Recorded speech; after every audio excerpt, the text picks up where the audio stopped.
अवधूत चिंतन श्री गुरुदेव दत्त श्री स्वामी समर्थ महाराज की जय। स्वामी दत्त सेवा या चॅनलवर तुम्हा सर्वांचे खूप खूप स्वागत। तुम्हा सर्वांचं आरोग्य उत्तमाचं राहू दे, राहिलेलं आयुष्य आरोग्यदायी जाऊ दे, तुम्हा सगळ्यांना दीर्घायुष्य मिळू दे अशी मी स्वामी चरणी प्रार्थना करते आणि माझ्या व्हिडिओला सुरुवात करते। बघा, उद्या आहे संकष्टी चतुर्थी आणि संकष्टी चतुर्थीला बरेच महिला, पुरुष, मुलं, मुली बरेच जण व्रत करतात संकष्टी चतुर्थीचं। काही जण उपासना करतात, काही जण व्रत उपवास करतात, काही जण फक्त सेवा करत असतात। तर ह्या उद्याच्या संकष्टी चतुर्थीला तुम्हाला काही उपाय, सेवा, तोडगे करायचे आहेत। काही अडचणी जर घरामध्ये असतील तर त्या दूर करण्यासाठी आपल्याला ह्या सेवा करायच्या आहेत। गणपती बाप्पा जे आहेत ते सुख करता आणि दुःख हरतायत आणि बुद्धीचे दैवत। तुमच्या आयुष्यामध्ये जे काही दुःख आहे ते दूर करण्याची ताकद गणपती बाप्पांच्यामध्ये आहे आणि सुख देण्याचं ताकद त्यांच्यामध्ये आणि बुद्धीसुद्धा देतात असे हे गणपती बाप्पा जे आहेत। त्या गणपती बाप्पांची उद्या विधिवत पूजा करून सेवा करायची। सगळ्यात पहिल्यांदा सकाळी लवकर उठायचं आहे, आपल्या घरातली साफसफाई जी आहे ती करायची आहे, डोक्यावरून आंघोळ करायची आहे। उपवास असेल तर ठीक, नसेल तरीसुद्धा संकष्टी चतुर्थीचं डोक्यावरून आंघोळ करायची। शुक्रवार आहे, चालतं, काही प्रॉब्लेम नाही। आणि त्यानंतर तुम्ही तुमच्या देवघरात उद्या शुक्रवार आहे, संकष्टी आहे, लाल वस्त्र परिधान केला तर अतिशय चांगलं, कारण माता लक्ष्मीला सुद्धा आणि गणपतीला सुद्धा लाल रंगाचं आवड आहे, म्हणजे लाल रंग प्रिय आहे। तर लाल वस्त्र असेल तर घाला, नसेल तर काळं आणि निळं रंग सोडून कुठलंही लाईट कलर, हिरवा घाला, पिवळा घाला, पोपटी घाला, गुलाबी घाला, असा कलर घाला, पण काळा आणि निळा घालू नका। त्यानंतर बघा, तुमच्या जी देवघरातली पूजा नित्यनेमाची आहे ती करत असताना सगळ्यात पहिल्यांदा गणपती बाप्पाची पूजा करायची आहे, कारण कोणत्याही शुभ कार्याची सुरुवात आपण गणपती बाप्पाच्या पूजेनं करत असतो।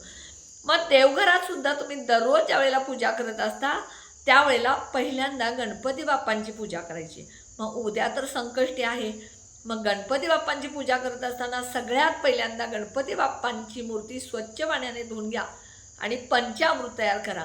दूध, दही, मध, साखर आणि तूप पंचामृत तयार करा। ह्या पंचामृतनं तुम्ही अथर्व शीर्ष पाठ असेल तर ठीक, नसेल तर यूट्यूबला लावून तुम्ही ह्या पंचामृतनं गणपतीला अभिषेक घालू शकता। समजा ते शक्य नाही, तुम्हाला सकाळी एवढा वेळ नाही, तर तुम्ही गणपती स्तोत्र, साष्टांग नमने हे माझे गौरीपुत्र विनायका, भक्तीने स्मरता नित्यायु कामार्थ साधती, हे म्हणत जरी तुम्ही अभिषेक घातला तर अतिशय चांगलं। आणि त्यानंतर तुम्हाला मूर्ती परत पाण्याने स्वच्छ धुवायचे, एक छोटासा पाट मांडायचा आहे किंवा चौरंग मांडायचं आहे, त्यावरती लाल वस्त्र ठेवायचं आहे, त्या वस्त्रावरती तांदळाची रास करायची आणि थोडंसं हळदी कुंकू त्या तांदळावरती घालायचं आणि गणपती बाप्पांना गुलाबाचं अत्तर, हिनाचं अत्तर, गुलाबाचं अत्तर, मोगऱ्याचं अत्तर, जे काय अत्तर तुमच्याकडे उपलब्ध आहे, अवेलेबल आहे ते अत्तर लावा, कारण गणपती बाप्पांना अत्तर अतिशय प्रिय आहे। आणि अत्तर लावायचं, कपाळावरती लाल चंदन असेल तुमच्याकडे तर लावायचं, ते चंदन गणपतीच्या कपाळाला लावून परत आपल्या कपाळाला लावायचं, हात धुवायचा नाही, गणपतीला लावल्यानंतर लगेच आपल्या कपाळाला लावायचं। त्यानंतर अखंड तांदूळ अर्पण करायचे गणपती बाप्पांना। हे अखंड तांदूळ अर्पण करत असताना 21 अखंड तांदूळ घ्यायचे, त्याला हळदी कुंकू लावायचं आणि प्रत्येक एक तांदूळ घालत ओम गणपते नमो नमः किंवा वक्रतुंड महाकाय सूर्यकोटी समप्रभ निर्विघ्नं कुरु मे देव सर्व कार्येषु सर्वदा हा मंत्र म्हटला तरी चालेल। आणि त्यानंतर लाल फूल जास्वंदाचं, कारण गणपती बाप्पांना जास्वंदाचं फूल अतिशय प्रिय, जास्वंदाचं फूल अर्पण करा। दुर्वा 21 अर्पण करा। गूळ खोबऱ्याचा नैवेद्य दाखवा। बाकीचे देवघरातली जे नित्यनेमाची पूजा आहे ती करा, गणपती बाप्पांची आरती करा आणि त्यानंतर तुम्ही सेवा करायला सुरू करा। मग ह्या सेवा तुम्ही दिवसभरात तुमच्या वेळेनुसार कधी करू शकता। महिलांना बरीच कामं असतात, पतीचा डबा असतो, मुलांचा डबा असतो, मुलांना शाळेत लहान मुलं असतील तर शाळेत सोडायचं असतं, घरी सासू सासरे असतील, कोणी आजारी असेल त्यांचं बघायचं असतं। हे सगळं करून मग तुम्ही सेवा करायच्या। समजा तुमचे सासू सासरे घरामध्ये आहेत, त्यांना वेळेत औषध द्यायचं आहे आणि जेवण द्यायचं आहे, हे सोडून तुम्ही जर सेवा करत बसला तर त्याचं तुम्हाला फळ मिळणार नाही। किंवा आईवडील आहेत घरामध्ये, तुम्ही तुमच्या आईवडिलांची सेवा सोडून जर तुम्ही देवदेव करत बसला तर कधीही तुम्हाला देव प्रसन्न होणार नाही। पहिला तुमच्या घरातले पती, मुलं, सासू सासरे, आई वडील जे कोणी आहेत त्यांची सेवा करा आणि मग हे उपाय करा. उरलेल्या वेळात कोणताही देव म्हणत नाही तुमच्या जिवंत घरातल्या व्यक्तींना सोडून मला तुम्ही सेवेला माझ्यासमोर बसा, नाही. तुमच्या घरातल्या ज्येष्ठ जे कोणी व्यक्ती आहेत त्यांचं पहिल्यांदा करा आणि मग सेवा करा. सगळ्यात पहिल्यांदा तुमच्या घरामध्ये आर्थिक संकट आहे. पैसा पगार येतो पण तो पगार कुठे जातो कळत नाही, पैसा टिकत नाही आहे. यासाठी तुम्हाला म्हणजे बघा, आज पैसा येतो उद्या संपतो, महिना अखेरीस आपल्याला दुसऱ्याकडून पैसे घ्यावे लागतात उसने आणि आर्थिक अडचण वाढत जाते, आर्थिक संकट येतात, त्यातून कर्ज व्हायला सुरू होतं. त्यासाठी अतिशय प्रभावी गूळ आणि तूप हा गणपतीला नैवेद्य दाखवायचा. गुळाचा आणि तुपाचा, थोडंसं एखाद्या वाटीमध्ये गूळ आणि थोडंसं चमचाभर शुद्ध गाईचं तूप ह्याचा नैवेद्य. मग तुमच्याकडे शुद्ध गाईचं तूप नसेल तर तुमच्या घरातलं काढलेलं तूप तुम्ही दाखवू शकता. नोकरीसाठी बघा, बरीच मुलं नोकरीसाठी प्रयत्न करतात, खूप एज्युकेशन झालेलं आहे, चांगली नोकरीच लागत नाही आहे, नोकरीसाठी खूप प्रयत्न करतात, इंटरव्ह्यूला बोलवतात पण इंटरव्ह्यूमध्ये गेल्यानंतर सिलेक्शन होत नाही किंवा तुम्ही ॲप्लिकेशन करूनसुद्धा कुठेही जॉब मिळत नाही. ह्यासाठी 5 हळकुंड तुम्ही गणपती बाप्पांना अर्पण करायची आणि दुसऱ्या दिवशी ही हळकुंड तुम्ही कुठल्याही मंदिरात गणपतीच्या ठेवून आला तरी चालेल. असं तुम्हाला प्रत्येक संकष्टीला करायचं आहे, त्यामुळे सुद्धा तुम्हाला जॉब मिळेल. त्यानंतर बघा, खूप प्रयत्न करून बिझनेस चालत नाही, बिझनेसमध्ये यश येत नाही, बिझनेस जो आहे, व्यवसाय जो आहे तो चालतच नाही आहे. तुमचे प्रतिस्पर्धी वाढलेले आहेत. तुमचा व्यवसाय चालू आहे आणि तुमचा व्यवसाय चालू असताना दुसरा एखादा व्यवसाय तुमच्यासारखा दुसऱ्यानं तुमच्या जवळपास काढला आहे आणि त्यामुळं तुमच्या बिझनेसवर, व्यवसायावर त्याचा परिणाम होतो. खूप प्रयत्न करता, सकाळी लवकर उठून तुमच्या व्यवसायाच्या ठिकाणी जाता, व्यवसाय लक्ष घालून करतात, तरीसुद्धा तुम्हाला त्या व्यवसायात अडचण आहे. तर 21 गुळाचे छोटे छोटे लाडू करायचे आणि गणपती बाप्पांना 21 लाडू अर्पण करायचे गुळाचे आणि मंदिरामध्ये हिरवे मूग दान करून यायचं. ह्यामुळं तुमच्या बिझनेसमध्ये, व्यवसायामध्ये ज्या अडचणी आहेत त्या सगळ्या दूर होऊन यश येईल.